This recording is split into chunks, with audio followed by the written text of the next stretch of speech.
Nasa 30 pro downhill skateboarders gikan sa manlain-lain na lugar sa nasyon ang nagpatiribayan sa ginibong kaenot-enoting downhill skateboarding competition sa barangay Matacong, San Lorenzo Ruiz, Camarines Norte. Ang nasambitan ng aktibidad, parte kan selebrasyon kan First Sighid Festival. Asin huli ta igwanin potensyal ang lugar sa pagkakaigwanin halabang downhill part kan tinampo. Kaya naisipan kan mga otoridad na ikondusir ang nasambitan ng aktibidad.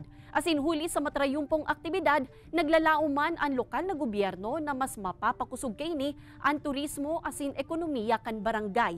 Positibo man ang organizer na pwede na digding gibuhon ang mas dakula pang event na kayang mag-akomodar ni mas dakul na skateboarders gikan sa manlain-lain na lugar sa nasyon. Okay, maganda po kasi through this event na measure po namin na kaya pa natin i-level up yung downhill skateboarding up to the international competition. Sabi ko, this is the time na maging tourist friendly. Yun po yung aking gusto ko mangyari dito sa komunidad namin.